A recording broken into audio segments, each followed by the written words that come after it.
Darwin and physics, high-energy theoretical physics, agree that space-time is doomed. It's not fundamental reality. And the search is on in the last 10 years among physicists to find structures entirely beyond space-time, not curled up inside space-time, beyond space-time. So we've mistaken a headset for the truth because it's easy. If that's all you've seen all your life is a headset, it's hard to imagine something outside of it.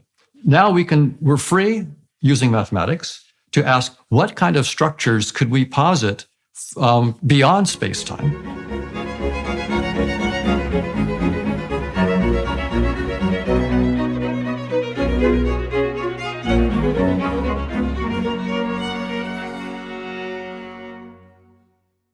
Hello, everyone watching and listening. Today, I'm speaking with author and cognitive neuroscientist, Dr. Donald Hoffman. We discuss Dr. Hoffman's research on what we know as reality, why space-time itself is now considered by many a doomed framework of interpretation, and how consciousness might be best understood as a vast probability space within which we orient ourselves. Hello, Dr. Hoffman. It's very good to see you. I've been interested in your theory for a long time, partly because I'm quite attracted by the doctrine of pragmatism, which was really part of what I tried to discuss with Sam Harris many, many times. And it seems that your work bears, well, it's a broad general interest, but it also bears on specific interests of mine, because I've always been curious about the relationship between Darwinian concepts of truth and, let's say, the concepts of truth put out by the more Newtonian, say, objective materialists. They don't seem commensurate to me. And so would you start by explaining your theory, your broad theory of perception? I know that'll take a while, but it's a tricky theory. So do you want to lay it out for us to begin with? Most Darwinian scholars would agree that evolution shapes sensory systems to guide adaptive behavior, that is, to keep organisms alive long enough to reproduce. But many also believe that in addition, evolution shapes us to see reality as it is, at least some aspects of reality that we need for survival. So that's often among my colleagues in studying evolution with natural selection. They'll say, yeah, seeing the truth will make you more fit in many cases. And so even though Darwin says evolution shapes sensory systems just to keep you alive long enough to reproduce, many people think that seeing aspects of reality as it is will also make you more fit and make you more likely to reproduce.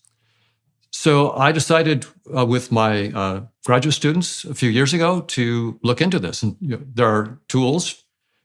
Darwin's theory is now a mathematical theory. We have the tools of evolutionary game theory that John Maynard Smith and others invented in the 1970s. And so it's a wonderful theory. So Darwin's ideas can now be tested with mathematical precision. And I thought that maybe what we would find is that evolution tries to do things on the cheap. It doesn't, if you have to spend more calories, then you have to go out and kill something to get those calories. And so there are selection pressures to do things cheaply and quickly, and heuristics. And so I went into it thinking that maybe that would make it so that many sensory systems didn't see all of the truth, but I just wanted to check and see what would happen. To my surprise, when we actually started studying this, there came up principles that made me realize that the chance that we see reality as it is on Darwinian principles is essentially zero. And that was a stunning why zero? Result for me. Why zero is a very low number. So why zero? That's right. So, and it's a bit technical, but in evolutionary theory, in the evolutionary game presentation of it, you think of evolution as like a game, and in a game, you're competing with other players and you're trying to get points. Now, in the game of evolution, the way it's modeled is there are these fitness payoff functions, and those are sort of the points that you can get for being in certain states and taking certain actions. And so these fitness payoffs are what guides the selection. They guide the evolution. And so we began to analyze those fitness payoffs, right? The fitness payoffs, to be very concrete about a fitness payoff. Suppose that you're a lion and you want to mate. Well, a steak won't be very useful for you for that process, right? You'll have very little fitness payoff for a steak if you're a lion looking to mate. If you're a lion that's looking to eat and you're hungry, then of course the steak will have high fitness payoffs for you. So fitness payoff depends on the organism, like a lion versus, say, a cow. A steak is of no fitness payoff for any cow for any purposes. Quite the contrary. Whereas it could be quite the contrary. That's right. So the fitness payoff depends on the organism, its state, I mean, hungry versus sated, for example, and the action, feeding, fighting, fleeing, and mating, for example. So these fitness payoffs are functions of the world. They depend on the state of the world and its structure, and the organism, its state, and its action. So they're complicated functions. And in some sense, you could think that there's just effectively one fitness payoff function. There's this one big fitness payoff function which handles the world and all possible organisms, all possible states and actions. So there's a big fitness payoff. The question is, but we can think about it as many fitness payoffs if we want to as well. What the question is, suppose then, so this fitness payoff function, it takes as its starting point the state of the world, right? That's the domain of the function. And the range of the function might be the fitness payoff value, say from 0 to 100. 0 means you lose, 100 means you did as good as you could possibly do. So 0 to 100, say. So it's a function from the state of the world, cross organism, into state and action, into these numbers, from 0 to 100 to 0 to 1,000, whatever you want to use. So the question then is, does this function preserve information about the structure of the world? Right? This is the function that's guiding the evolution of our sensory systems. So does this function, if the function is what mathematicians call a homomorphism, the structure-preserving map. So, for example, the world might have an order relationship, like 1 is less than 2 is less than 3, like a distance or a distance metric or something like that. Then to be a homomorphism would mean that if things were like in a certain order in the world, the function would take them into that same order or some homomorphism of that order onto the states of the payoffs. So that's the technical question. What is the probability that a generically chosen payoff function will be a homomorphism of a metric or a total order or a partial order or a topology or measurable structure? Any structure that you can imagine the world might have, you can ask, what is the probability that a generically chosen payoff function will preserve it? If it doesn't preserve it, there's no information in the payoff function to shape sensory systems to see that truth, to see that structure of the world. So what's remarkable is that evolutionary theory is indifferent about the payoff functions. They don't say they have to be a certain shape. In other words, every fitness payoff function that you could imagine is on equal footing on current evolutionary theory to every other one. There's nothing in Darwin's theory that says these are the fitness payoff functions and this is their structure. So what we had to do then is to say, okay, we have to just look at all possible fitness payoff functions and ask how many of them, what fraction of these payoff functions would preserve a total order or a metric or a measurable structure or whatever it might be. And here's the remarkable and in retrospect obvious thing. For a payoff function to preserve a structure like a metric or a total order, it must satisfy certain equations. So you have to write down these equations that the homomorphism must satisfy, that the function, the fitness payoff function must satisfy to be a homomorphism. Well, once you write down an equation, most payoff functions simply aren't going to satisfy it. I mean, the equations are quite restrictive. And in fact, in the limit, as you look at, a world that has an infinite number of states and payoff values that go from 0 to infinity, the fraction of payoff functions that actually are homomorphic goes to 0 precisely. All right, so this is going to be a somewhat meandering question because it's a very complicated thing to get right. So people who think that the world is made out of self-evident facts underestimate the complexity of perception. And so here's how I'll make that case, and you can tell me what you think. You could imagine you could ask an engineer a simple question. Can you build a bridge? And you might think, the fact of the bridge will be a fact, and the answer to the question, which would be yes or no, will be a fact, and that's that. It's all self-evident. It's sort of like the behaviorists assuming that the stimulus was self-evident. It's very much analogous to that. Okay, but here's the problem. There's a whole set of assumptions built into that question that people don't even notice. And so let me walk through some of the assumptions. It's like, well, I can't build a bridge if you want it to last 50 million years. So I could build a bridge that would last a century or 2 centuries. I can't build a bridge for no money with no labor, with materials that are just at hand. So the thing you define as a bridge is already subject to all sorts of constraints. Now, you and I mutually understand those constraints without even having to speak about them. So I'm also going to assume that if I ask you, can you build a bridge? And you say yes, you're also saying, I'm willing to work with you. I'm willing to work honestly. I'm willing to hire the right number of people. I'm not going to screw you during the construction. The bridge that we build, we both understand that human beings will be able to walk across it, and as many as will fit on the bridge without the bridge falling down, and also cars, and that means it'll have to be about the same width as a car or a truck, or 4 lanes of cars or trucks, and it'll have to abide by all the building codes and so forth. There's so many constraints in that question that it would take you an unlimited amount of time to list them all, and you don't, because you're talking to an engineer and he's a human being like you, enculturated like you. And so he understands the world like you do. And so there's 100 million things you don't have to talk about. And they're there. Right. They're constraining the set of facts that's relevant to the issue. And they're constraining them seriously. Okay, so now those constraints, those are nested in an even higher order set of constraints, which are Darwinian. Right? It's like, well, the axiomatic agreements that you and I come to as a consequence of our shared perceptions, our shared embodiment, and our shared enculturation are a consequence of a broader process, which is essentially Darwinian.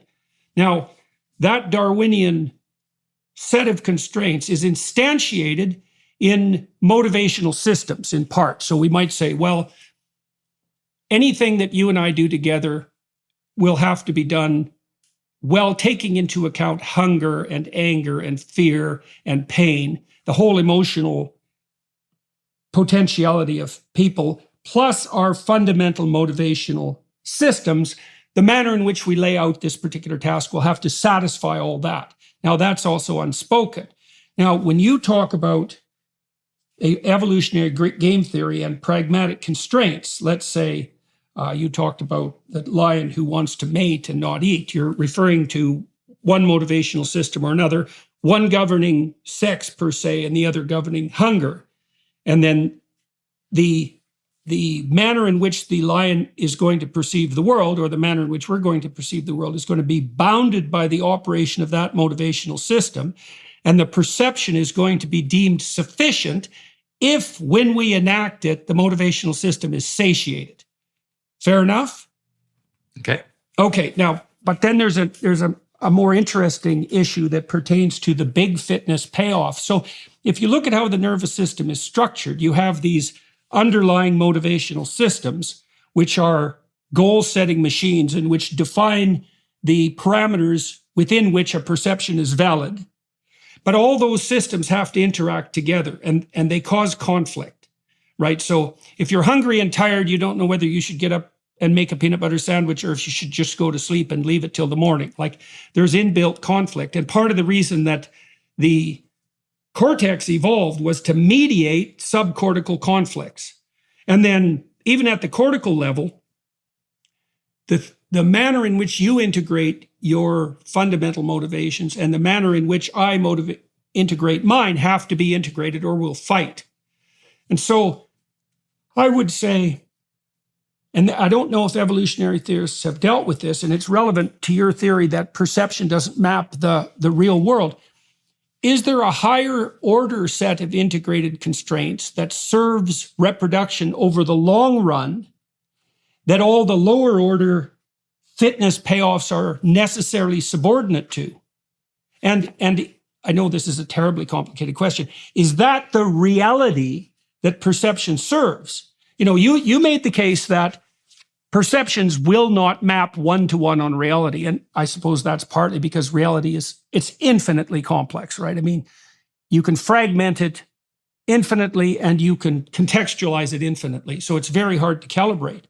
All right. So we got to put that aside. But then I would say, well, maybe there's another transcendent fundamental reality that's Darwinian in nature that integrates everything with regards to optimized long-term survival, and perceptions are optimized to suit that. So I know that's a terribly complicated question, but this is a terribly complicated subject. So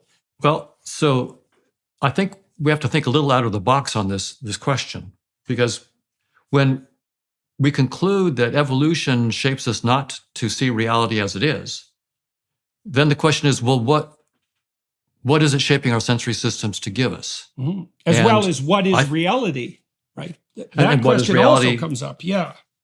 Absolutely. And so the way I like to think about it is that evolution shapes sensory systems to serve as a user interface. Mm-hmm. Mm-hmm. So like the desktop on your computer, for example. So when you're actually working on a computer, in this metaphor, what you're literally doing is toggling millions of voltages in a computer, in circuits. And you're having to toggle them in very specific patterns, millions of them in exactly the right pattern.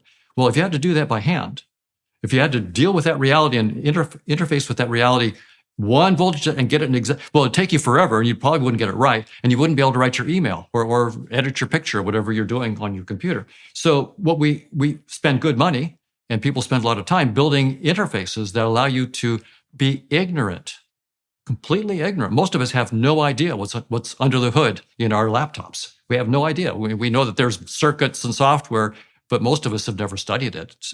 And yet we're able to very swiftly and expertly edit our images and send texts and emails and so forth without having any clue, literally no clue, what's under the hood. What's the reality that we're actually toggling? And so it seems that that's what evolution has done for us. It's given us an incredibly dumbed down interface. We call it space and time in physical objects. So we think of space and time as the fundamental reality, and physical objects as truly existing in that objective reality. But it's really just, in this metaphor, a virtual reality headset. We've evolved a virtual reality headset that utterly hides the very nature of reality, and on purpose, quote unquote, on purpose, so to speak, right. Because it would be we drown in the complexity. Functional. Right. You drown in the complexity. Okay, so some evidence for that, as far as I'm concerned, is the following. I mean, first of all, if you look at a desktop, it consists, let's say, in part of folders.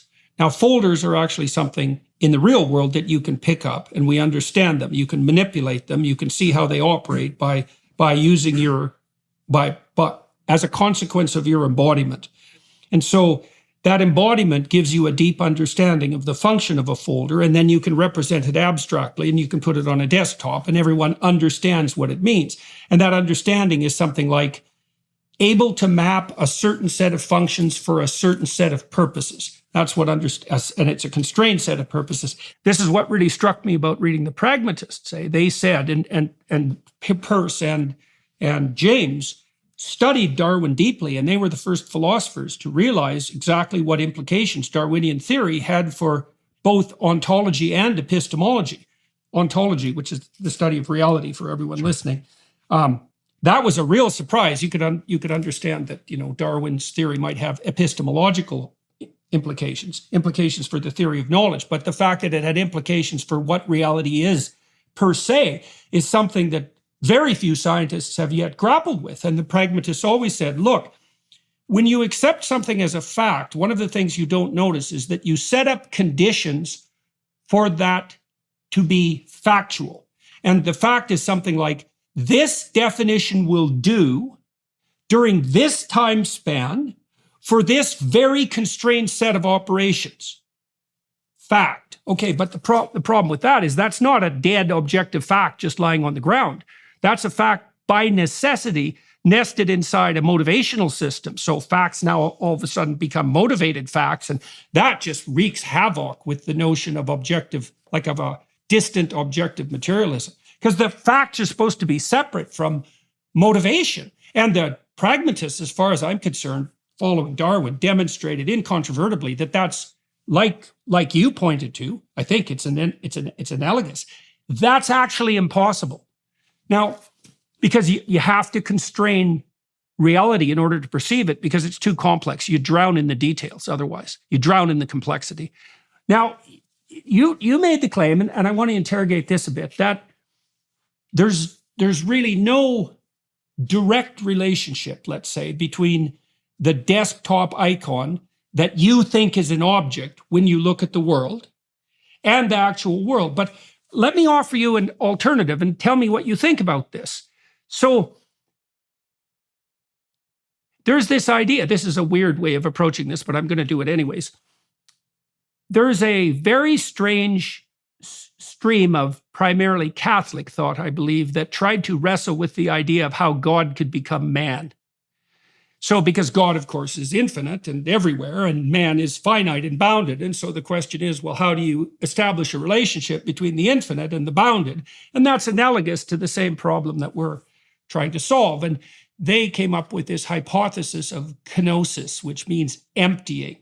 And their notion was, well, Christ was God, but in some ways like a low resolution representation of God, an image of God, right? So there was a correspondence, but not a totality, at least not in any one instance. Now, the reason I'm bringing that up is because it seems to me that when we perceive an object, that it isn't completely without, you called it homomorphism, with, I believe, right, with the underlying world. It's just extremely low resolution.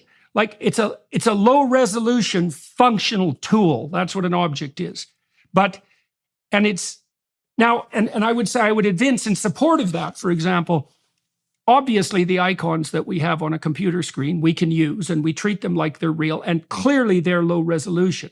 But also when we watch an animated show, for example, like The Simpsons, we're looking at cartoon-like icons, right? They're emptied even further than, like, if I saw a Simpson cartoon of you, it would be like a very low resolution representation of the you I see, which is a very low resolution representation of whatever the hell you are in actuality. Like it's a but I think there's an element of that perception that's an unbiased sampling of the underlying reality, although it's bent to pragmatic ends, pragmatic motivational ends. Now, I don't know what you think about that. I've thought about it for a long time. I can't find a hole in it, but I'm wondering what you think. Well, I think here's an analogy that might help explain the way I see it. Suppose you're playing a VR version of Grand Theft Auto. So you have a headset and bodysuit on, and you're playing a multiplayer Grand Theft Auto. You're playing with someone in China and England and so forth. And I'm sitting there in my ride. I've got a steering wheel and gas pedal and dashboard, and I'm looking out, and I see, to my right, I can see a red Ferrari. And to my left, I see a green Mustang. Well, now, of course, what I'm really interacting with in this analogy is some supercomputer somewhere, right? And if I looked inside that supercomputer and looked for a red Ferrari, I would find no red Ferraris anywhere inside that supercomputer. I would find voltages. So there, in that sense, the red Ferrari is a symbol in my headset in the game, and there's nothing in the objective reality in this metaphor that it's a low resolution version of. It's just literally a completely different kind of beast. Okay. There are no red Ferraris. Okay, so let me ask you about that. So I get your point, especially germane with regards to the online game. But is it not the case that in that supercomputer architecture, there's a pattern that is analogous to the red Ferrari pattern that's the externalized representation of the pattern, let's say on your retina, and then that propagates into your brain. Like there is a conservation of pattern. Now that Ferrari pattern in the supercomputer would be a very tiny element of an infinite landscape of patterns in the computer, but it's not, and it's definitely not a pattern of a car per se, right? It's a pattern of a representation of a car. But it's still got some correspondence with a pattern of voltages, let's say, that does have some existence within the supercomputer architecture. Well, so in that case, I would say that there's a causal connection, that what's going on inside the supercomputer has a causal connection with the sequence of pixels that are being illuminated in my headset so that I see a red Ferrari. So there's a causal connection. But if I asked, is there some sense in which there's a homomorphism of structure between what's going on inside the computer and what I'm seeing on the screen as a red Ferrari, I would say there's probably no homomorphism at all. And in that sense, we can't think about it as like a low resolution version of something. So to be specific, the electrons in the computer have no color. My Ferrari is red. The shape of the Ferrari and the shapes of the electrons, or even the pattern of motion of the electrons, is independent. And what's going on in part is that the pattern of electrons in the supercomputer, they're programmed to operate in such a way to cause certain other things to happen in my headset, to trigger voltages that trigger pixels to have certain colors. And so there's a whole sequence, a whole cascade of events that are going on there. And so to say that there's a homomorphism, I think is just barking up the wrong tree. According to a recent report, Planned Parenthood continues to rake in billions despite dwindling clients. The biggest takeaway here is that Planned Parenthood is generating vast profits, including millions in taxpayer funding. With the help of Preborn, you and me, we are stealing their clientele, meaning the babies they are trying to kill. Preborn operates on a very slim budget as they rescue over 200 babies' lives every day, and they receive no government funding. Preborn's network of clinics are situated in the darkest corners, competing head-to-head with the abortion giants. They need our help now more than ever. When you donate $28 to Preborn, you will offer a free ultrasound to an expectant mother caught in crisis. Once she hears that heartbeat and sees that precious life, her baby's chance at life doubles. If you would like to sponsor a precious baby's life, your gift will be tax deductible and will go directly towards saving babies' lives. Dial pound 250 and say the keyword baby, or visit preborn.com/Jordan. All gifts are tax deductible. You will never regret saving a child's life. That's pound 250 baby, or visit preborn.com/Jordan. Okay, so I want to push on this a bit more because I want to understand it.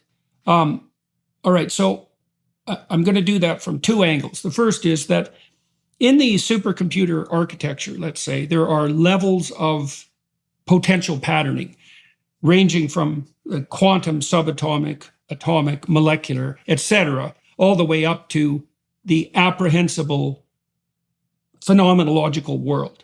Multiple layers of potential patterning. So I would say, in response to your objection that if you looked at the electrons, for example, they have no color, that color is only a pattern that can even be replicated analogously at certain levels of that multi-level patterning. So you won't detect it in the quantum realm, you won't detect it at the subatomic realm, maybe not even at the atomic realm. You detect it at the level of patternings of molecules at one level and then not above that. It'd be a very specific level. So it could still be there even though it wasn't propagating through the entire system. And then I want to add another twist to that I think is relevant. So I was talking to a biologist last week about how the immune system functions. And basically the way that it functions, you imagine there's a foreign molecule in your bloodstream and it's got a shape. Well, it has an endless number of very complex shapes that make up its surface. And the complexity of that shape would be dependent on the resolution of analysis, right? Because the the subatomic contours would be different than the atomic contours and different than the molecular contours. Okay, now what the immune system wants to do is get a grip on that molecule. And it just has to get enough of a grip so that it can register the pattern, replicate the pattern, and get rid of the molecule. So that's its goal. You could say that its motivational frame. Now, the way it does that is sort of the way your arm works. Imagine you were trying to figure out how to pick up a basketball. Now, a baby will do that in the crib. The first thing a baby will do when it's trying to figure out how to use its arms is it uses them very non-specifically. It'll flail about, and maybe it'll hit the ball. Now, hitting the ball isn't throwing the ball, but it's more like throwing the ball than not hitting the ball, right? And then the baby does this, and then that works, and then it gets a little bit more sophisticated and does this, and then it gets a little more sophisticated and it does this, and then finally it can manipulate its fingers, so it's specifying the grip. At some point, the baby can grab the ball and throw it, and that's kind of what the immune system does. It makes some molecules that kind of stick to the surface, and then those modify so they stick even better, and then the sticky molecules modify so it sticks even better. But the point I'm making is that the immune system appears to generate a sufficient homologue of the molecule to grab it and get it out. Now, you could say that homologue that it generates, there's many levels of reality that the foreign body participates in that aren't being modeled by the immune system homologue. But I would say, yeah, but there's enough of a homology so that the immune system can get a grip and get rid of the molecule. Now, and we're running around the world. This is a very good analogy because we're running around the world trying to get a grip all the time. And we presume that the map that we've made of the world is sufficiently real if we get a good enough grip to perform the operation that we're intending to perform. But that still, to me, that still implies that there's some level of representation that has at least the echo of a genuine homology. So I'm wondering, if you have objections to that or what you think about that. I think that we can't count on any kind of homology or homomorphism. I think that, for example, the way I think about it now is that space-time itself and all the particles that we see at the subatomic level and the whole bit, that's all just a headset. And the physicists actually agree. They say space-time is doomed. So Nima Hamed, David Gross, and many are saying that we need a new framework for physics that's utterly outside of space-time and quantum theory. And they're finding structures like decorated permutations and so forth. These are structures not sort of curled up inside of space-time, but utterly outside of space-time. And so I think science is telling us, Darwin's theory, I think, is agreeing. It's saying that space-time is not fundamental. It's just a headset. Okay. So if I said there's no ultimate homology, but there are proximal local homologies, would that do the trick? I have a reason for torturing you about this, and I'll leave it soon. But, because the issue of grip really makes a difference as far as I'm concerned, because getting a grip is it's sort of the basis of understanding. Is all of our cognitive enterprises, you could think, in some real sense, are extensions of our ability to manipulate the world with our hands. I mean, the fact that our left hemisphere is linguistically specialized looks like it's a consequence of its specialization for articulation at the level of the hand. And so getting a grip is crucial here. And the homology seems to me to be demonstrated in the fact that, like, if you pick up a hammer, it actually comes off the ground. Now, I think you could reasonably object that homology is tremendously limited, but it's hard for me to accede to the notion that it's absent. Now, having said that, I don't want to push that point to stop you, let's say, from questioning something as fundamental as the objective reality of space and time. I think you can have your cake and eat it too in that regard, and I want to turn to those more radical claims right away. But if I said, well, if I pick up a hammer and does in fact raise off the floor, how is that not an indication of a homology? You would reduce that again to mere function? Like it's merely the case that it worked, and that's not demonstration of anything beyond. The thing is, it worked. That's the thing, is that's why I can't shake the notion of some homology. Well, I would again say that there's a causal connection. You could talk about, a causal connection between the reality behind your headset and what you're seeing in the headset. But I think it would be a stretch to talk about some kind of homology of structure. It's actually not necessary, right? To be successful is not necessary. Well, and as you pointed out very early in this discussion, it also might be hyper expensive, right? You actually don't want to know more about something than you need to know in order to perform the requisite action. That's part of efficiency, right? So, okay, so all right, so let's leave that aside. Let me grind away on that in the back. I'll just say one little. If you have a desktop folder on your laptop, and for a file, and it's blue and rectangular in the middle of your screen, well, the file is not blue.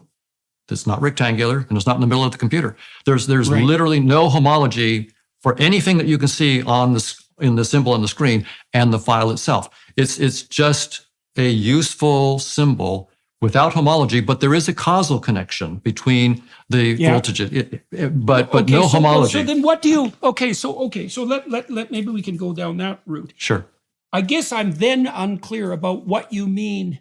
What exactly do you mean by causal then?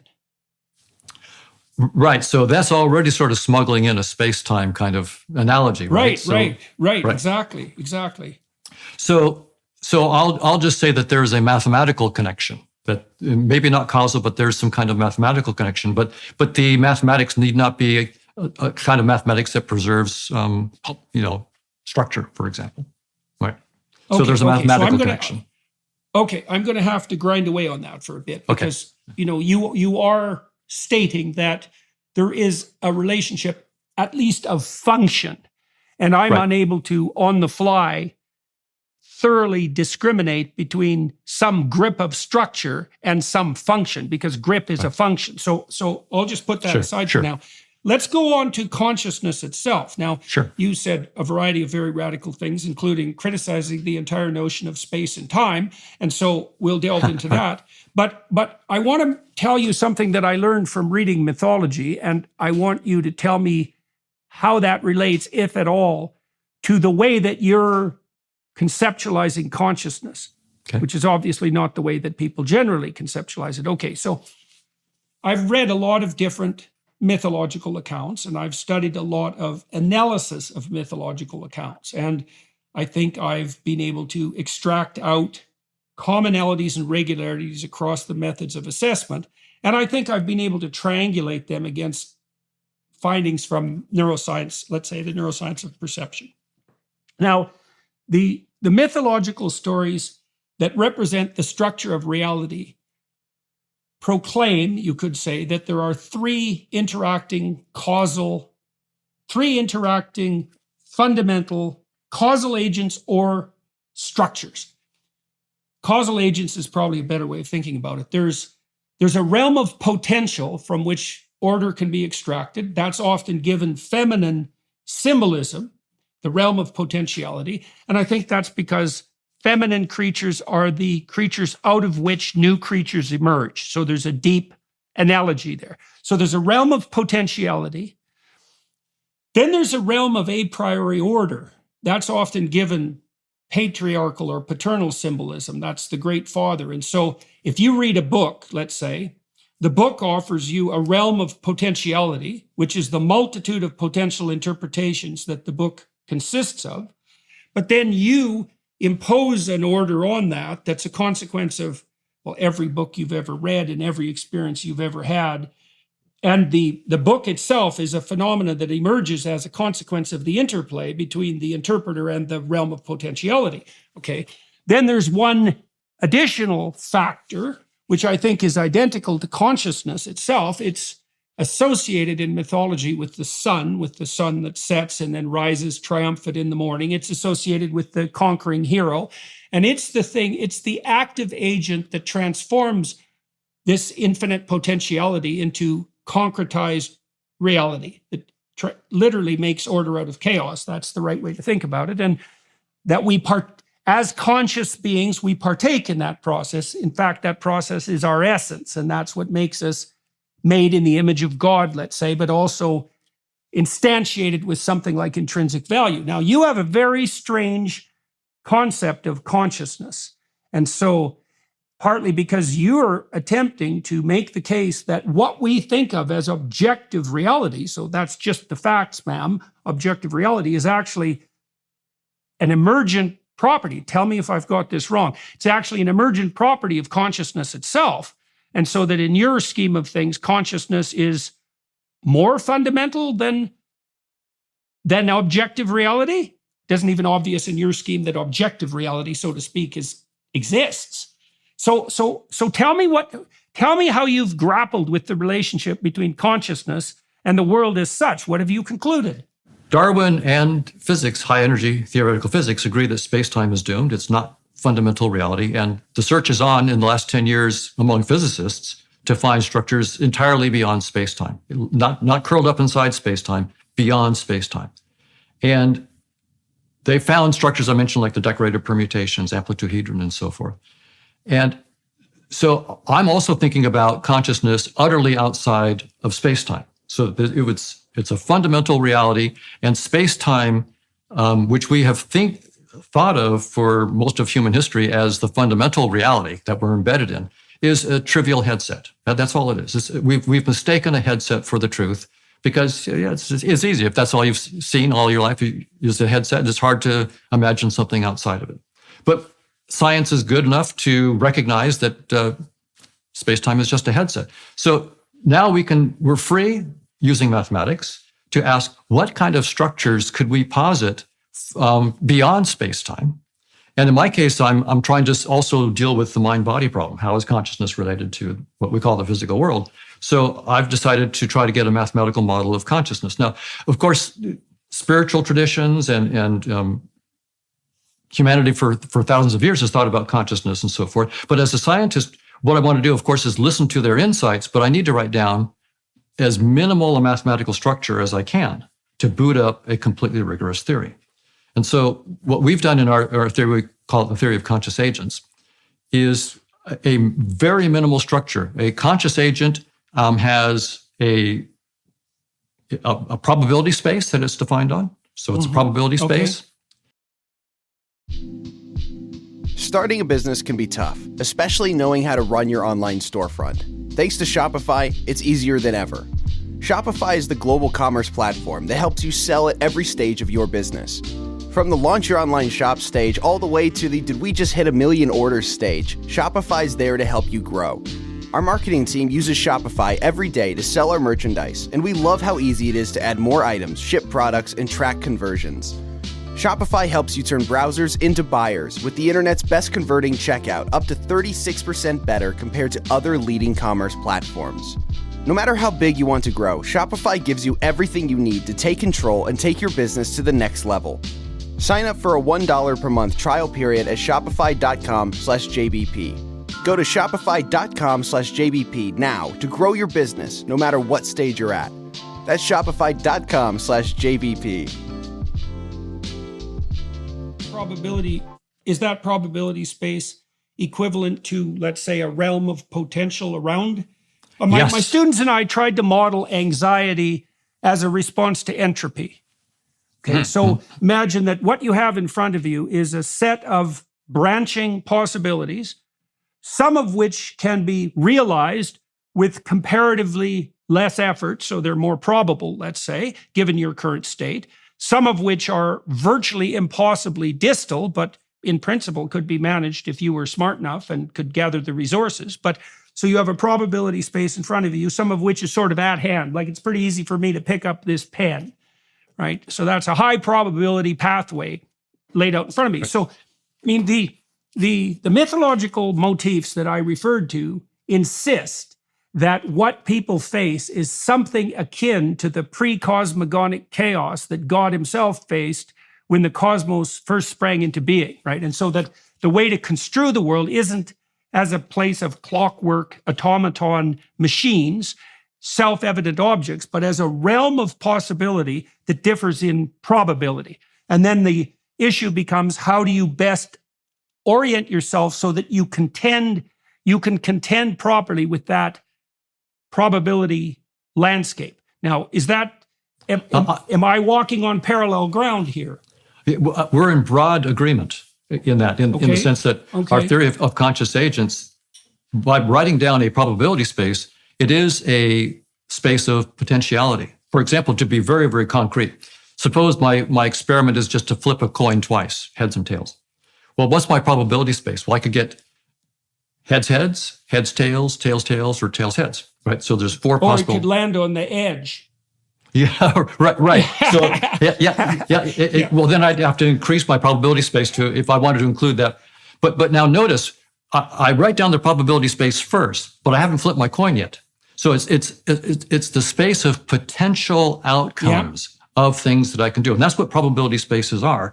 And so, So when I write down a probability space for consciousness, it's a probability space in which I'm thinking about, in the first instance, that it's about what is the probability of this. I'll experience green, or mint, or the sound of a trumpet, or so all these different conscious experiences. So the probability space is a space of all possible kinds of conscious experiences that this particular agent might have. And you can imagine that for some agents, maybe they're simple. They only have the experience of red, period. That's it. That's all this agent has, red. The other one can experience red and green. And the other one can have 10 trillion experiences. You could imagine agents with, and then they can be related, right? Well, maybe the red agent can be thought of as a subspace of the one that says red and 10 million other things. So we can now... Right. Depends on how articulated the organism is, right? So the simpler organisms, exactly, the probability space around them collapses. That's right. And so, right. And so all the infinite number of potential probabilities that we see in front of us just collapse into maybe 5 choices, something like that.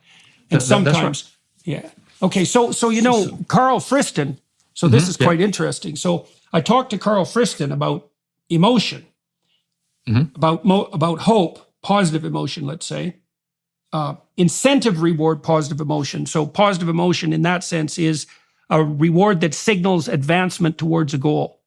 Now, I'd already been conceptualizing with my students, as had Friston, anxiety as a marker for the emergence of entropy. But Friston pointed out, now, and I want to make a connection between his thinking and yours here. Friston pointed out that you can map positive emotion with respect to entropy too, because if you're looking for a desired outcome, so imagine you're trying to get a grip on the world to bring about a certain reality. If you see yourself making a step towards that end such that the number of potential pathways to that end decreases somewhat, that produces a dopamine kick. And that's a signal of reduced entropy in relationship. And it seems to me that entropy is always calculated in relationship to a goal, right? You're saying, well, how entropic is the current space? And you can't answer that. You have to say, how entropic is the current space in relationship to the ordered state that I'm trying to bring about as a consequence of my actions? And then now and then you'll stumble across something that blows up in your face, let's say. Like, I've always thought about this, like imagine you're driving your car to work. Okay, and you might say, well, what is your car? And the objective materialist would say, well, it's a enclosed shell with 4 tires. It would give you a materialist description. But I would say, no, that's not how your nervous system is responding at all. For your nervous system, the car is a conveyance from point A to point B. So it's a tool. And it's a tool that signifies zero entropy, essentially, as long as it performs its function. And then let's say your car breaks down and now you're on the side of the road. Now what happens to you is the probability space around you, I would say it becomes more distal. Any of your desired goals become more expensive and harder to compute, right? What's wrong with my car? Was I an idiot for buying that car? Am I generally an idiot? Am I going to get in trouble with my boss? What's going to happen to the rest of the day? What's going to happen when I go see the mechanic, right? The landscape blows into a broader range of unconstrained potentialities. And that seems to be signaled by anxiety. And anxiety then prepares your body for a multitude of potential actions. And the problem with that is that it's very physiologically costly, right? So that's stress, and that'll wear you to a frazzle. So, okay, so is any of that not in accord with the manner in which you are modeling your theory of conscious agents? Right. So in the theory of conscious agents, I should say that in addition to the probability space and the conscious experiences that it allows, there is the dynamics. It's a Markov chain, a Markovian dynamics, where you have these matrices that describe the probability. If I'm experiencing red now, what's the probability I'll experience green the next time I have an experience?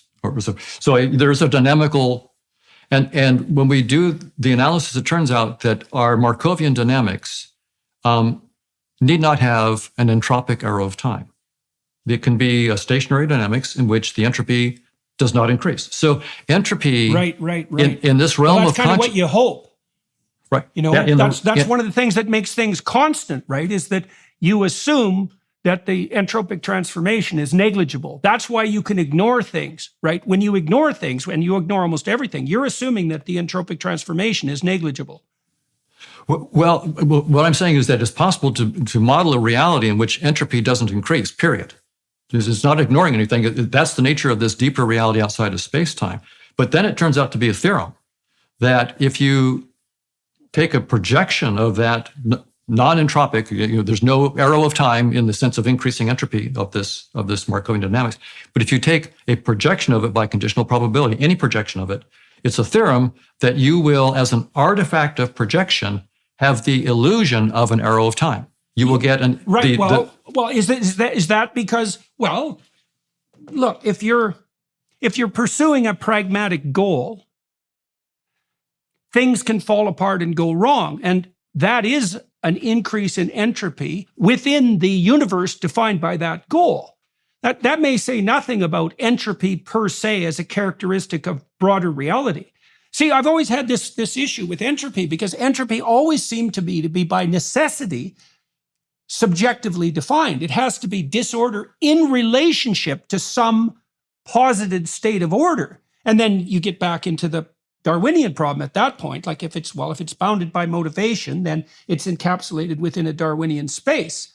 So, okay, so in terms of your conception of objects, let me try this out. So I'm looking at this teleprompter here, and you're sitting in the middle of it. Now, I'm treating that like a set of conditional probabilities, right? I'm presuming that what this machine is doing right now is very much predictive of what it's going to do in a second. And I'm predicating my perception itself on that reality. Now, it could burst into flames. Now, I feel that the probability of that is very low, so I'm not going to perceive the machine that way. Now, there are disorders, obsessive compulsive disorder is a good example, where people stop being able to reduce that probability landscape to predictable safety, and they start reacting to almost everything as if it's unpredictably dangerous. And, things are. So I had clients, for example, they would go into a building, and the first thing they would do is look for all the fire escapes. And what they asked me was, well, why don't you do that? Because the building could burn down, and people do get trapped in buildings, and that's a horrible way to die. So the mystery isn't why they did that. The mystery for them was why everyone didn't do that all the time. And I actually do believe that the great mystery is why people aren't scared out of their skulls all the time, not why they're sometimes calm. But so can you imagine an object now? The object is surrounded by a probability distribution, I would say. And that probability distribution is all the things that object might turn into in some period of time, let's say.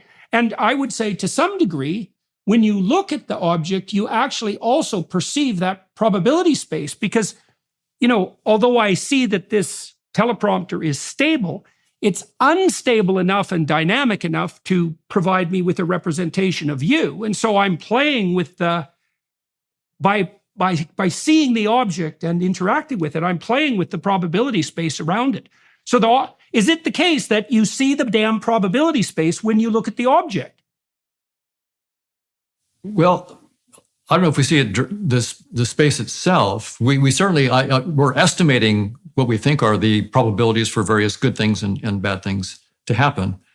But I would say that this whole business about entropy increasing and so forth. First, I should point out that Shannon entropy, which is what we're talking about here, it turns out not to be the most general notion of entropy. There are mathematicians and physicists are looking at broader definitions of entropy. There's something called the Thales entropy and others. So there are technical reasons for why. Shannon entropy is great and it's very, very useful. And when I was talking about the entropy of our dynamical systems and not having, increasing entropy, I was talking about Shannon entropy. But there are more general notions of entropy that are important. So I would say that the whole structure of needing to estimate probabilities and worrying about outcomes and rewards and so forth, from the point of view of our dynamics of conscious agents, all of that, in fact, all of Darwinian theory is an artifact of projection. So here's a dynamic of conscious agents outside of space-time. There need not be any competition, no limited resources, no arrow of time. And yet, when I take any projection of that dynamics to get a new Markovian dynamics that has lost just a little bit of information, I will have an arrow of time, and it can look like separate organisms competing for resources and so forth. In other words, I love Darwin's theory of evolution by natural selection. Is very powerful. I think the entire theory is not a deep insight into reality. I think it's an artifact of projection. The very arrow of time. Think about the arrow of time. It is the fundamental limited resource in evolutionary theory. Time is the fundamental limited resource. If I don't get food in time, I die. If I don't mate in time, I don't reproduce. And if I don't breathe air in time, so time is the fundamental limited resource. And the arrow of time itself need not be fundamental. It could be entirely an artifact of projection. So that what that means is, and this gets again to the...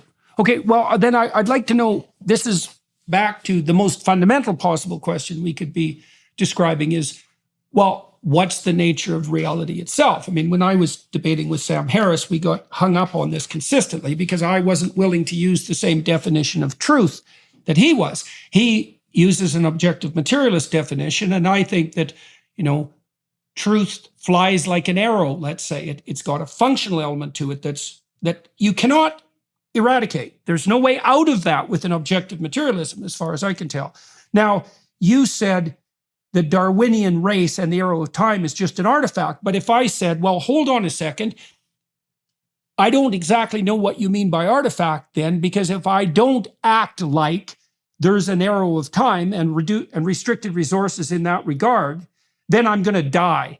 And that's real enough for me. You might even say, well, my death has little to do with the fundamental structure of reality. But I would say, well, it has enough to do with it, so it happens to concern me. And so, we start to get into a discussion about what constitutes reality itself. If this is just a projection, what in principle would be real? Right. So on this theory, then consciousness is the fundamental reality, and the conscious experiences that observers have is the fundamental reality.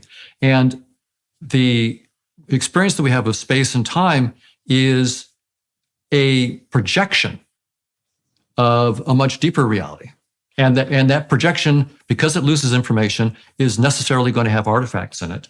And among the artifacts are things like separate objects in space and time. Space and time itself is an artifact. So one reason I'm not a materialist is because our best materialist theories, namely evolution by natural selection and also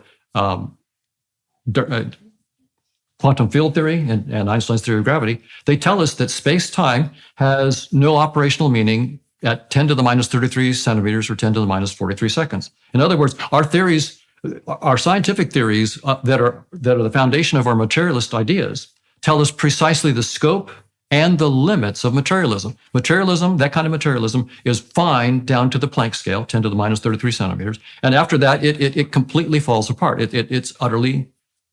It's irrelevant. That's right. The space-time physicalist matter kind of materialism falls apart. And it's not because of religious ideas I'm saying that. It's I'm just listening to the science. That science tells us space-time has no meaning beyond the Planck scale. And that's why the avant-garde high-energy theoretical physicists are now looking for structures entirely outside of space-time, not curled up inside space-time, entirely beyond. So it's in that sense that, materialism, and by the way, I should say this about all scientific theories. My view about all scientific theories is that each scientific theory starts with certain assumptions, the premises of the theory, and it says, if you grant me those assumptions, then I can explain all this wonderful stuff. Okay. So how did you come to that conclusion? Because this is. I've been trying to wrestle with this with regards to, say, the potential relationship between the integrity of the scientific process and an underlying transcendent ethic. So I think, for example, I talked to Richard Dawkins about this a little bit, although we didn't get that far for a variety of reasons. But I think that to be a scientist, there's certain things that you have to accept on faith. These would be equivalent to those axioms. And I'm not talking about necessarily a scientific theory here, as you were, but the practice of science itself. So, for example, you have to act as if there is truth. You have to act as if the truth is discoverable. You have to act as if you can discover it. Then you have to act as if you discovering the truth and communicating it is good. And none of that is provable scientifically. You have to start with those axioms before you can even make a move. And it could be wrong, I mean, we think that delving into the structure of the world with integrity is redemptive. We think that knowledge is useful pragmatically, but, we've invented all sorts of things that could easily wipe us out, like the hydrogen bomb perhaps being foremost among those. And so the evidence that that set of claims is true is sorely lacking, or you could say it's 50-50. That's another way of thinking about it. But I'm very curious about how you came to the conclusion that scientific theories themselves have to be axiomatically predicated. How did you walk down that road? Because that's not a road that very many people walk down. Well, if you just look at any scientific theory, say Einstein's theory of special relativity, he says, let's start with two assumptions, that the speed of light is universal for all observers, and that the laws of physics are the same in all inertial frames. He says, if you grant me those two miracles, then then away we go. And you get and Minkowski Euclid space. does the same thing, and so does Riemann. And Darwin starts off and says, grant me that there are organisms in space and time and resources, and these organisms are competing for resources. Now I can give you a theory. So when you just so if you just look at any scientific theory, a good theory will make explicit the assumptions. But if it's not, you can find what the assumptions are. So there's no theory. Okay, so there's no theory of everything. Do you think that is there any difference between, technically, I'm thinking, philosophically, I don't see any difference between the claim that a given theory has to have axioms that aren't provable from within the frame of that theory. That's Gödel's theorem, as far as I could tell, applied much more broadly. I don't see any difference between that and the proposition that to get the game started, there has to be, it's something akin to a miracle. I mean, because these axioms, imagine that a miracle inside a system is defined as any occurrence that isn't governed by the rules that apply within that system. That's a good working definition. Now, your proposition is, well, I don't care what theory you're coming up with, there's going to be a set of axiomatic presuppositions that are a launching point. See, I also think those axiomatic presuppositions are where you put all the entropy. You say, grant me this. It's like, well, that takes care of 95% of the mystery. So we'll just shelve that invisibly, right? Because it's hidden inside the axioms. And then you can go about manipulating the small remnant of trouble that you have left over. I also think this is why people don't like to have their axioms challenged, because if you say, well, I'm not going to accept that, then you let loose all the demons that are encapsulated within those axioms, and they start roaming about again, and people don't like that at all. Well, yeah, a good scientist will want to have their assumptions made absolutely mathematically precisely and explicit. So they're just laid out there, and they say, these are the assumptions of the theory, and given these assumptions, I can now prove this. And this is the glory of science, where we put down precisely what our assumptions are, and then we look at it mathematically, and we can get both the scope of those assumptions, how how much can we do with those assumptions? And the limits, like in the case of space-time, the limits are 10 to the minus 33 centimeters. Game over. By the way, it's not that deep, in my view. It's not 10 to the minus 33 trillion centimeters. It's just 10 to the minus 33, and the game is over for space-time.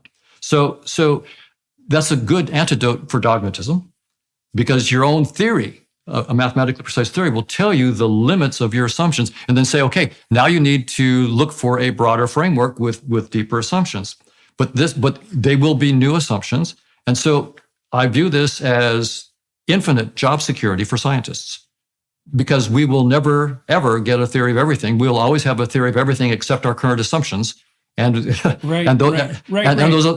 agree with you that those assumptions will essentially be the whole bailiwick of what we're doing. So there's a reality, whatever it is. Now, this is for me something of an interesting mystery. Our theories, in some sense, don't even scratch the surface of the truth. And yet, because this process will go on forever, and we'll still essentially have measure zero of the truth. And yet, Einstein's theory and quantum theory gave us the technologies that are allowing you and me to talk across the country. Right? Well, so you could say that partly what's happening there is that the more sophisticated the theory, the broader range of probable states of any given object or system of objects can be predicted. It's something like that. But Piaget pointed that out when he was talking about developmental improvement in children's cognitive theories. And right. So, if you look at someone like Thomas Kuhn presumed that we undertook multiple scientific revolutions, but there was no necessary progress. There were just different sets of axioms. And Piaget knew about Kuhn's theory, by the way. But Piaget's point was, no, you've got it slightly wrong, because there is a progression of theory in that a better theory allows you to predict everything the previous theory allowed you to predict, plus some additional things. Now, your point would be, well, we can just continue that movement upward forever, right? Because the landscape of potentiality is inexhaustible. And so, again, you can have your cake and eat it too. We can learn more. Einstein got us farther than Newton, which doesn't mean that Einstein's axiomatic set is the final say. Okay, so let me put a twist in this. Okay. I've been thinking about this recently. I'm writing a new book, and one of the things I'm doing in that book is doing an analysis of the story of Abraham. Abraham's a very interesting story. Okay, so Abraham is called out into the world, even though he sort of hung around his father's tent till he's like 70. So he had utopia at hand. He didn't have to do any work to get everything he needed. But that wasn't good enough. So a voice comes to him. It's the voice of conscience, I would say, and says, look, you've got all this security, but that isn't what you're built for. Get the hell out there in the world. And so he does that, and then all hell breaks loose. It's one bloody catastrophe after another. Starvation and tyranny and warfare and the necessity of sacrificing his son. It's just like one bloody thing after another. Okay, but during that process, Abraham continues to aim up, and he makes the proper sacrifices. And the consequence of that is that God promises him that his descendants will be more numerous than the stars. So I was reading that from an evolutionary perspective, and I thought, okay, what's happening here is that the narrative is trying to map out a pathway that maximizes reproductive fitness, all things considered. Now, the problem I have with theories like Dawkins, let's say, is Dawkins reduces, and you tell me if you think this is wrong, Dawkins implicitly reduces sex to lust. Then he reduces reproduction to sex. And the problem with that is that reproduction is not exhausted by lust or sex. Quite the contrary, especially in human beings, because not only do we have to chase women, let's say, but then when we have children, we have to invest in them for like 18 years before they're good for continual reproduction.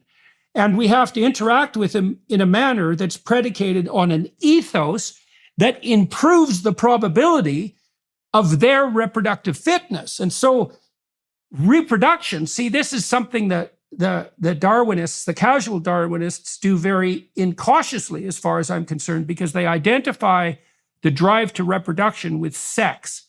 And that's a big mistake, because sex might ensure your reproduction proximally for one generation, but the pattern of behavior that you establish and instantiate in your offspring, which would be an ethos, might ensure your reproduction multi-generationally, you see. And that appears to be what's being played out in this story of Abraham, is that the unconscious mind, let's say, trying to map the fitness landscape, is attempting to determine what pattern of behavior is most appropriate if the goal is maximal reproductive fitness calculated across multiple generations, or maybe across infinitely iterating generations. And so that points to something, again, like you said earlier, you called it a general fitness, what was it? I got to get it here. Big fitness payoff, right? And that could be the ethos to which all these subsidiary ethoses are integrated.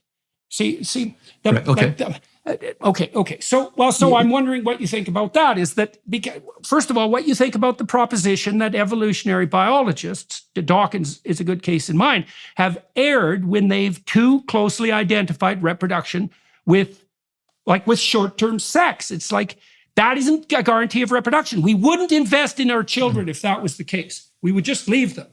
The sex is done, we've reproduced. You need an ethos to guarantee reproductive fitness across time. Well, there's several levels here. First, Dawkins, of course, understands that most reproduction is asexual, right? So sexual reproduction is a relatively recent thing. Most reproduction has been asexual. So Dawkins is very famous for talking about the selfish gene, and it's really, when he talks about reproduction, it's about genes reproducing themselves. It's really not so much about sex is one way of having that happen, but bacteria do it without sex, and so the emphasis on sex was, I would say, Dawkins of course understands that sex isn't fundamental. Now, when it comes to human motivations and mammal motivations, perhaps in that specific context you might then be talking about it. But even there, when you start talking about sexual reproduction, there are many, many strategies that organisms use. So, for example, some spiders will have just hundreds of babies and eat some of them. They'll eat some of them, and let the others do that. Having the babies is their only job, and after that, the babies are on their own. So so there are different strategies. So this is where Dawkins is quite famous, justifiably, for his work on the selfish gene idea. That is, there are different strategies. But the only thing that matters in this framework is what is the probability that the particular genes, spread through the population in later generations. Sex came along apparently to deal with. As one of the pathways to that, right? One of the that's right. And so, but there's another framework in thinking about all this as well. So again, I love evolutionary theory. I think in terms of models of evolution and so forth, of creatures and their behaviors. It's an incredibly powerful theory. I've used it a lot. My book, Case Against Reality, talks about it in great detail. It's a wonderful theory. But I think that from this deeper framework that science is now moving into beyond space-time, all of evolutionary theory, all of it is an artifact of projection. It's not, in other words, if you're looking like from a spiritual point of view for some deep principles, deep spiritual principles, evolution, I don't think is deep enough. I think that all of it is an artifact of space-time projection. And if you're going to be looking for deep principles about, that spiritual traditions talking about Abraham and really thinking big, I think that thinking inside space-time is not big enough. You've got to step entirely outside of space-time. Space-time has all these artifacts. And we're so used to being stuck in the headset. Well, there is an insistence upon that in the Judeo-Christian tradition, because God is conceptualized, what would you say, traditionally as being entirely outside of time and space. And so whatever works for human, like the human landscape and the divine landscape, they're not the same. There's a relationship between them, however, but they're not the same. Okay, so let me ask you about that. Now, you have made the case, not least in this interview, that consciousness is primary. Now, consciousness uses these projections. So how do you reconcile the notion that consciousness is primary, and I want to make sure I'm not misreading what you're saying, that consciousness is primary, but consciousness operates in the world with these projections. See, because this is the thing I grapple with, is that if survival itself is dependent on the utilization of a scheme of pragmatic projections, in what sense can we say that reality is something other than that? Like, because, see, this is something that Peirce and William James wrestled with too. It's like, well, why make the claim that there is a reality outside of the human concern with survival and reproduction? And if consciousness is the primary reality and it's using projections to orient itself so that it can survive and reproduce in the biological sense, how can you even begin to put forward a claim that there is a reality that transcends that? Like, on what grounds does it transcend it? In relationship to what? Right. So these are deep waters. And the idea that I'm playing with right now is that this consciousness there's one ultimate infinite consciousness. And what is it up to? Knowing itself. But how do you know yourself? Well, there are certain theorems that say that no system can actually completely know itself. Right. So if this one infinite consciousness wants to know itself, all it can do is start looking at itself through different perspectives. So putting on different headsets. So space-time is one headset. Right. And from that perspective, so this is a projection of the one infinite consciousness. And in that perspective, it looks like evolution by natural selection. It looks like quantum field theory and so forth. And it looks like I need to play the game this way. But this is a trivial headset. Okay. This is actually, I think, one of the cheaper headsets. Okay.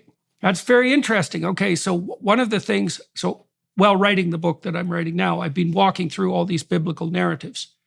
And one of the things they do, every single narrative provides a different characterization of the infinite. There's no real replication. It's like, well, here's a picture of the divine, and here's another one, and here's another one, and here's another one. Now, there's an insistence that runs through the text, this unites the text, that those are all manifestations of the same underlying reality. But it is definitely the case that what's happening is that these are movies, so to speak, shot from the perspective of different directors. And it does seem to me akin to something coming to know itself. There's this ancient Jewish idea. It's like a Zen koan. It's a great little mystery. It says, so here's the proposition. So God is traditionally imbued the following characteristics: omniscience, omnipresence, and omnipotence. What does that lack?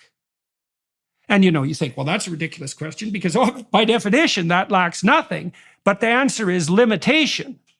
That lacks limitation. And that's actually the classical explanation for God's creation of man, is that the unlimited needs the limited as a viewpoint. It has something to do with the development of, as you pointed out, I believe, it has something to do with the possibility of coming to, it's something like conscious awareness. You see this in T.S. Eliot too. I don't remember which poem, where he talks about coming back to the point of origin, which is like the return to childhood, that heavenly notion that to enter the kingdom of heaven, you have to become as a little child. It's like, but there's a transformation there so that return to the point of origin is accompanied by an expansion of consciousness.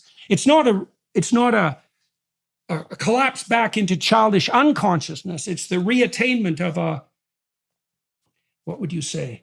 It's the reattainment of the state of play, that's a good way of thinking about it, that obtained when you were a child, but with conscious differentiated knowledge. So there is this tremendous narrative drive in the Western tradition towards differentiated, comprehensive understanding as a positive good. And that seems tied up with the continual drama between God and man. So, and I do think the scientific enterprise is an offshoot of that. That's what it looks like to me historically. So, okay, so how in the world do you survive in psychology departments given what you're thinking about? Well, I've got the mathematics. So as long as, if I was just talking this stuff without any mathematical underpinnings to it, it would be dismissed, of course. But we've in the case of the evolutionary stuff, we've published papers in the Journal of Theoretical Biology, for example, and elsewhere, where we actually put the mathematics out there. So it's peer reviewed, and I think that it's a bit surprising, but I'm a minority, a small minority, but that's the way science progresses. It proceeds one funeral at a time, and it progresses by minorities of one. Exactly right. So and scientists understand that you want to have independent ideas, think out of the box, make it mathematically precise. Most of our ideas will be nonsense, including mine, but you got to put them out there and push them and see what happens. I'll say in terms of, I've gotten some stiff pushback. For example, some philosophers have published papers recently where they give the following argument against my Darwinian theory. They'll say, look, Hoffman uses evolutionary game theory to show that space and time and physical objects and organisms don't exist. Well, he's got himself what they say an unenviable dialectical situation. Either evolutionary game theory faithfully represents Darwin's ideas, or it doesn't, they say. Okay. So if it doesn't, then he can't use it to say that organisms and resources are not fundamental in space-time. And if it does faithfully represent Darwin's ideas, well, Darwin's ideas are that space-time is fundamental in their organisms and resources. So it couldn't possibly contradict that. So either way, Hoffman is screwed, right? There's nothing he can do. And that's been published actually in high value philosophy journals. And my response is quite simple. It misunderstands science completely. Every scientific theory has, when you write it down mathematically, it has a scope and its limits. And the mathematics tells you both the scope and the limits. So, for example, just to be very concrete, Einstein's theory of gravity, right? In I think 1907 or so, he had the big idea. If I was standing on a weighing machine in an elevator and all of a sudden the cord was cut and I was in free fall, I would all of a sudden be weightless. That was his big idea for his theory of gravity. It took him years, 7 or 8 years, to actually make the mathematics, but he wrote down his field equations. So those field equations are Einstein's mathematics to capture his idea that space-time is fundamental and has certain properties. Well, a year after he published it, Schwarzschild, a German scientist, discovered that they entail black holes. And we've eventually found out that his theory entails that space-time itself has no operational meaning beyond 10 to the minus 33 centimeters. So we could use the same argument that's been used against me against Einstein. Now look, okay, Einstein's field equations, either they're faithfully representing Einstein's ideas or they're not. So we can use the same argument against Einstein that have been used against my theory. Now, either Einstein's field equations capture his ideas faithfully or they don't. If they don't, then we couldn't use them to show that space-time isn't fundamental. And if they do, they couldn't possibly show that space-time isn't fundamental.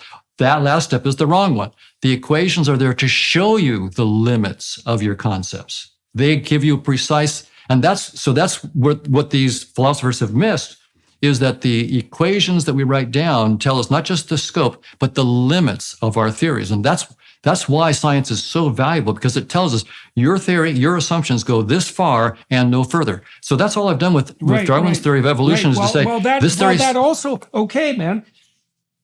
But that also sounds to me very much like a vindication of the fundamental claim of the pragmatists, which is that we accept something as true without noticing that what we mean is true in a time frame with certain implications for instantiation. It's something like that. And so true is a lot more like, does the bridge stand up when 100 cars go across it? It's not some final, comprehensive, all-encompassing definition of the truth for all time. And you've already made the case that it can't be, because that truth is an ever-receding goal. It's always bounded. Okay, so when I came across that, I thought, okay, well, bounded by what? And it's bounded by our aim. And then that's bounded by our motivation. And then that's nested inside a Darwinian world. Okay, now let's go after the game theory. Well, let me just say one thing about that. First thing I'd like, sorry, go ahead. Yeah, I would just say that the very deepest spiritual traditions really say that up front. Like the Tao Te Ching starts off that says the Tao that can be spoken of is not the true Tao. once you understand that, then go ahead and read the rest of it. That's a good example, because that's a great book. Yeah, it's a great book. Right. And I think that's also the way we should think about our science. The science that can be spoken of is not the final reality. But given that, it's a wonderful thing to do science. And we should do science, and we should do it very, very rigorously. Yeah. But we should always understand that if we're talking about a theory of everything, it should be with a wink and a nod, because there is no theory of everything that we can write down. Right. It's the theory of everything that we've discovered so far, maybe, but it will never be the final theory of everything. Right, and it might have a broader and broader range of potential applications as well. But that doesn't mean that we've exhausted the landscape of comprehensive theories. Right, okay, so now the philosophers that you described as objecting to your theory said that if evolutionary game theory is correct and it models Darwin's propositions appropriately, then, well, so game theory is extremely interesting to me, although I wouldn't say I'm an expert in its comprehension, but I understand its gist, I believe. And it seems to me to be something like this, is that if you iterate interactions, an ethos of one form or another emerges. So, for example, if you play tit-for-tat simulations, you find out that the best trading strategy is cooperate but slap when necessary, and then forgive, something like that. And so what it points to, very interestingly, is something like a concordance between objective reality, insofar as objective reality is an emergent pattern coming out of iterative interactions, and something like an ethos. So the first question I have is, like, why are you interested in evolutionary game theory, and why do you think that it is a valid representative, a more differentiated representative, if I've got the language right, of Darwinian theory? Oh, well, I'm interested in it because that's within the field of evolutionary theory itself. Evolutionary game theory is taken as, the prize mathematical tool for really understanding things. So that's the framework of the science itself. So that's accepted as far as you're concerned. Yeah, of course, there's always debate, but by the but there this it's the received opinion. So if I wanted to, as a scientist, if I wanted to analyze Darwin's theory for this issue about truth, and I wanted to do it rigorously, the tool was evolutionary game theory. That was the tool to use, and it's not because I think it's the final word or the truth. It's just our current state of play in the field. It's right the best now. We have. That's the best we have, and I wanted to use the best tool we have, and that's the way we're always pulling ourselves up by the bootstraps in science, right? We always say these are the best theories we have and the best tools we have so far. Of course, our goal is not to prove that we're right. Our goal is to find the limits of our current theories and transcend them. So we're looking for the best tools that will say, aha, Darwin goes this far and no further. Space-time goes this far, in high-energy theoretical physics. Einstein's wonderful theories, they're incredible gift. They go to 10 to the minus 33 centimeters and they stop. That gift stops right there. And now we have to go entirely outside. And that will be the never-ending pattern of science, is that whatever the scientists are finding outside of space-time, that will just be our next baby step. And we'll analyze that and then say, okay, what's beyond that and beyond that? And science will continue to go. So as long as you recognize that that's the game, you'll realize that there's no theory of everything in science. And then the question is, who am I? Who are we that are able to do this game? And that's a very interesting question. Well, there's lots of things I'd like to ask you about, but that's a pretty good place to stop. And we're damn near at an hour and 30. So I hope I have the privilege of furthering my discussion with you at some point in the not too dear future. I would like to say, is there anything in closing that you would like to bring to the attention of the listening audience, the watching audience, that you think that we needed to cover to make what we have covered comprehensible? Or is that also, in your estimation, a good place to stop? I'll just say one little thing, I guess, and that is, some people might think, well, he's got this theory of consciousness outside of space-time, so what? Who cares? And I would agree with that, unless I did something more. So what we're trying to do now as scientists is to say, we have this mathematical model of consciousness outside of space-time. We just published a proposal for how to actually test it. So we're going to have a projection into space-time. We're working on that projection. We'd like to model the inner structure of the proton. We would like to have a dynamics of conscious agents that projects down and gives us what's called the momentum distributions of quarks and gluons inside a proton at all the Bjork and X and Q squared, the different spatial and temporal resolutions that particle physicists have studied. So, and the reason we're going there is not because I think that's the most important application of a theory of consciousness. It's the most accessible one. That's the simplest part of our science right now. Ultimately, of course, the brain has the nice neural correlates of consciousness. We want to understand that. But that's really complicated. So we're going to go after, if we can model the proton and get it exactly right, get the momentum distributions to several decimal places, it doesn't mean our theory is right, but it does mean it can't be dismissed out of hand. And so that's what our goal is, to take a theory of consciousness, not just to airy-fairy wave our hands, but to actually get in there and predict the structure of the inner structure of the proton with great detail. If we can do that, then I would say we then can start to move up, to molecules and then ultimately to neural systems in the brain and try to understand the neural correlates of consciousness. But not the neural correlates. The brain does not cause consciousness on this model. The brain is merely a symbol inside the headset, right? So, and in fact, I would say this: neurons do not even exist when they're not perceived. Neurons cause none of our behavior, and yet I'm a cognitive neuroscientist, and I think that we should study. Neuroscience is wonderful, and we need more funding for it because it's more complicated than we thought. We thought we look inside the brain, we see neurons. That's because that's the reality. There are neurons. No, that's the interface description of something that's much, much more complicated. We have to reverse engineer neurons to this network of conscious agents outside of space-time. So we need more funding for neuroscience. It's much more complicated. So I would just a little brief. Of course, as you can imagine, I'm talking about something that could take hours to go into detail. But just to put those out there and say these are objections and people might have. So we're headed. Okay. Well, I do have one. Okay, I do have one other question, and I guess I do have to throw it out. So you have a very radical conception of consciousness. What has that done for you existentially, do you think? I mean, you're obviously thinking about the place of consciousness. Well, you're thinking about it existentially. You're thinking about the place of consciousness in the cosmos, and you regard it as a fundamental reality. So what has that done to the manner in which you contemplate your own, say, mortality or the purpose of your life? And what's that done for you on that side of things?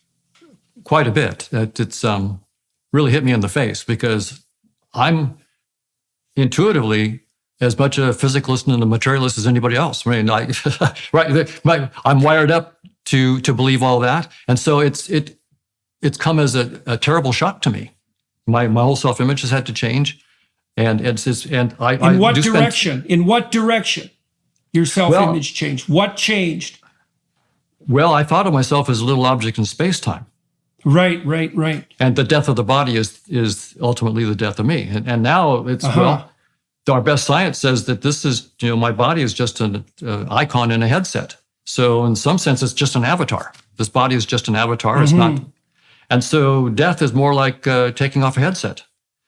So, but my emotions don't agree with that. So I've got this really interesting. Yeah, well, that's probably just as well. Right. Yeah. Exactly. So I do spend a lot of time in meditation, and my father was a Protestant minister, a fundamentalist Protestant minister. I was raised in the Christian church, and so I look at those points of view. I look at the Eastern mystical stuff. I meditate myself, and my ultimate thinking about this is, as I said, we can never have a theory of everything, and that includes of who I am. So the question about who I am. My best guess right now is at the deepest level, I and you are, in fact, the one consciousness just looking at itself through different avatars. So it's really the one using a Jordan avatar to talk to the one in a Hoffman avatar. And that's what's going on here. And in that sense. So are you responsible for being the best possible avatar you can be, so to speak? Well, in some sense, within this projection, within this headset, morals of a certain kind are the rules of the road. But my guess is that when we take the headset off, we'll just laugh. That was what we had to do in this headset. But I am not this avatar. I am the consciousness that transcends space and time. Well, with the next time we talk, maybe that's a road we should wander down, Sure. because we didn't get into the metaphysics of ethics, let's say, during this Sure. conversation. And there's plenty of That'd that's be fun. obviously a whole other area. Okay. Well, that would be good. All right. Well, so to everyone watching and listening, thank you very much for tuning into this podcast. As most of you know, I'm going to talk to Dr. Hoffman for another half an hour behind the Daily Wire Plus platform, and I'm going to see if I can find out where in the world his interests stemmed from and how they initially manifested themselves and developed across time. We'll do that as much as we can in half an hour. Thank you to the crew here up in Northern Ontario for journeying up here to do this podcast. Thank you, Dr. Hoffman, very much for your time today. To the Daily Wire Plus people for making this possible. That's also much appreciated. And we'll see all of you watching and listening, hopefully on another podcast. Thank you very much, sir. Thank you, Jordan.